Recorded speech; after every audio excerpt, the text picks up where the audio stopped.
Hey guys, it's Casey with Accidental Homeschoolers, and today I wanted to talk about the topic of being an introverted mom.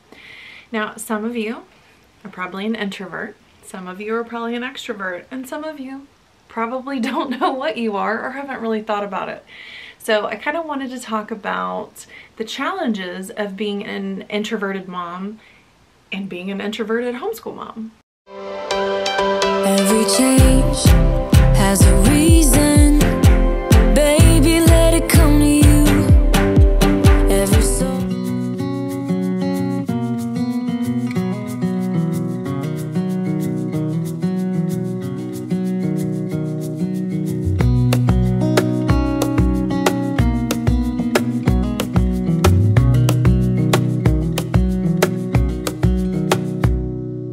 So according to Google's dictionary, the definition of an introvert is a shy, reticent person. I wouldn't say I'm shy and reticent, but I am an introvert. I prefer to kind of stay home. I enjoy people. I enjoy being around people. I enjoy talking to people. I'm not afraid to talk to strangers. I'm not afraid to walk up to people that I don't know and get to know them, but I get drained from being around lots of people. So yes, say I go to church and, meeting lots of people, when I come home, I'm drained and I need time to just kind of relax. So how does that affect you as a mom? A lot. It became very apparent that I was an introvert when I started homeschooling my extremely extroverted son. How two introverts had an extrovert, I have no idea. But that is our challenge at home. Now my daughter is 9 months old and I'm not quite sure what she is, but I guess we'll see. As her personality develops. I'm hoping she's introverted. It might make things easier. But anyway, you might be an introvert if when you were single and you were living alone in your 3-bedroom house that was always clean and everything stayed in its place, nothing ever moved. You're wishing for a family. And then when you get a family, you're wishing for your really quiet house where nothing was out of place. You're probably an introvert. So as I started homeschooling, I became extremely overwhelmed with anxiety and overstimulation. And most of that was because I was never alone. I was kind of used to going to work and, not having to be around someone all the time because my job required me to drive a lot and I was alone a lot. And as an introvert, you're very introspective in your thinking. So you get recharged by spending time alone and thinking. And I can't think unless it's quiet. So, which is the challenge of being an introverted mom. You have children. Children are obviously naturally loud and there's lots going on, and it can become very difficult if you don't figure out how you can recharge. I would kind of get to the point every year where I would say, oh my goodness, I'm just gonna enroll him in school. I can't take this anymore. And I think every homeschool mom feels that way, whether you're an introvert or you're an extrovert, but there's a lot that you have to deal with in your home besides just homeschooling. You're a mom, you're handling everything in your home, you're doing lots of things, and so it can become extremely overwhelming. When I realized that this was starting to become a problem was when I started needing more and more quiet time or alone time, and my son started to notice and he would say, "Mom, do you not want to be around me? Did I do something wrong?" And that was when I realized, oh, maybe I am struggling here. So I had to start identifying, what is causing some of these issues and what can I do to fix them or help alleviate some of the stress that I'm feeling. So the first thing that we did is we had a conversation about the differences between introverts and extroverts. And in that conversation, he had to understand that, you know, mommy enjoys being around people, but she needs time to herself because that's draining and it makes her feel very tired, and that you're an extrovert and you enjoy being around others, and that's how you get energy to feel good, and that's why you're always wanting to be with me, and that's why I'm always needing to kind of be by myself. And so once he kind of understood that at the age of 6, we started implementing a specified quiet time for like an hour. You know, he would either play quietly in his room, I might give him time to watch TV, or he'd read a book or whatever, and I would go to my room. I also had to, you know, ask my husband, you know, hey, what are ways that I can, you know, get out of the house? How can we work this out? And so every weekend I get time to go be by myself. Now in your quiet time or your introvert time, don't do laundry and don't cook, don't do the dishes, don't vacuum. Those are chores. You're just gonna start feeling more and more overwhelmed. And I was feeling so guilty because I needed this time to myself to be better and be a better mother, that I was filling that time with chores and running errands and doing everything everybody else needed, because I felt like I had to justify the time that I wasn't with everyone. And that is where you fall into a really bad trap, and you shouldn't do that. You need to say, you know, to your family, this is what I need. If your children are really small, you need to have the conversation with your husband. This is what I need to successfully stay at home, to successfully homeschool. I like to read, like a lot. I have a wide interests. I love everything. I love learning. So I am well suited to homeschool. I am well suited to be a teacher, but when am I going to have time to do those things that I really love doing? Because I can't read and concentrate when, you know, I'm homeschooling, or when, you know, my infant daughter is awake. So I need that time, and I kind of find it during the evening once she goes down to bed and, you know, my son has gone down to bed. You know, I usually read for like an hour and a half, 2 hours.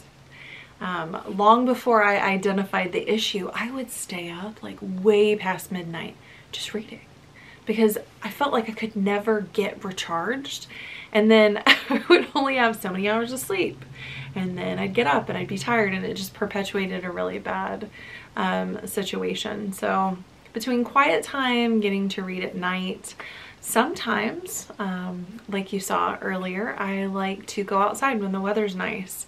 You know, my son could be doing his morning work. He could be reading. Sometimes he goes outside with me, but then I get to just have some quiet time to read and to focus on some things. You're definitely a better mom if you're mentally healthy. I think being a homeschool mom could almost make you a little more introverted, because you're focusing on what you need to do in a day, and you're already in your house, so going out kind of becomes a challenge, especially if you have young children. I find myself not going to stores during the week, because it's exhausting sometimes. You know, I might try to do in between my daughter's 2 naps, like a Target pickup. We usually do grocery shopping on the weekend as a family. That way I don't have to do it with the kids, or I don't have to do it by myself. It's a lot easier when all of us go and my husband helps. So recently I found this book called Introverted Moms by Jamie Martin, and I'll link it below for you. And it's not a very big book. It comes from a Christian world perspective, and she talks about her experiences as an introverted mom. She has 3 children. I only have 2, and I plan on only having 2. I used to look at larger families and think, oh my goodness, like how does that mother handle it? And now I'm starting to think that maybe that mother is probably more extroverted than I am, and she's okay with more noise and maybe enjoys that. I do not. So if you are an introverted or an extroverted mom, tell me how many kids you have below. I'd be very curious to see, you know, if do introverts have fewer kids? Do extroverts have more kids? I don't really know. I don't think anyone's done any research on it, but that would be really interesting to see. But if you haven't read this book and say you're struggling and some of the things that I have discussed are very similar to, you know, what's going on in your life, I would suggest reading this book. It was really helpful. It had some good suggestions. She gave anecdotes of her life, and I was reading one thing that she was talking about and just started crying and was like, oh my goodness, yep, that's me. So there's some good things. There's Bible verses, things to help you, and I definitely would recommend this. Another thing I would suggest, if you're not even sure if you're an introvert or an extrovert, or even if you do know, I would suggest taking a personality test. If you have never taken the Myers-Briggs personality test, I would highly suggest you do it. So in this testing system, there are 16 different personality types. It's not just introvert and extrovert. There's 4 different categories that go along with it. And if you go to 16personalities.com, and I will link that below, you can take their quiz for free. It literally took me 5 minutes. And then they'll give you a synopsis of your personality type. You'll learn more about yourself. It goes way deeper than just, oh, you like people, or oh, you don't like people. You like to stay home. You like to go out. It's way more in depth. You'll learn so much about yourself. And even if you know yourself pretty well, you're pretty introspective, I would still suggest you do it. I'm actually going to have my husband do it later because I think it would be beneficial for us if he understood my personality type and I understood his a lot more. And then that way we can figure out how, you know, to work better together. I think it would also give you more insight to your children, because if you're an introvert, one of your gifts is that you're a more introspective thinker. So God created you. I just want to say, God created you this way for a reason. I thought there was something wrong with myself for years and that I would just grow out of it. It'll be fine. It'll just go away. Well, it's not going to, because I was created this way for a reason. So I believe that as an introvert, your gift is being very empathetic. You're more of an introspective thinker. I'm able to see the needs of my children and understand them quickly. Now, if you're an extrovert, I'm not saying that you don't understand the needs of your children, but I believe that my personality type is more empathetic. I can understand people's feelings just by looking at them. I can put myself in their shoes very easily. And so I feel like I'm a little more in tune to my children that way, which is kind of nice, considering, you know, you struggle with sometimes anxiety and too much overstimulation and things like that. Did you know that 1/2 to 1/3 of people are introverts?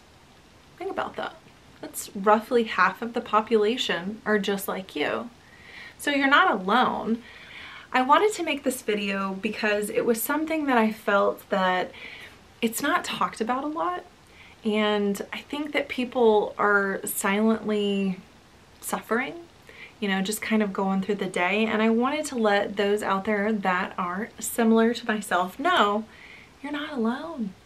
There are lots of people like you who are just really quiet about it. So I want to give you just at least one takeaway.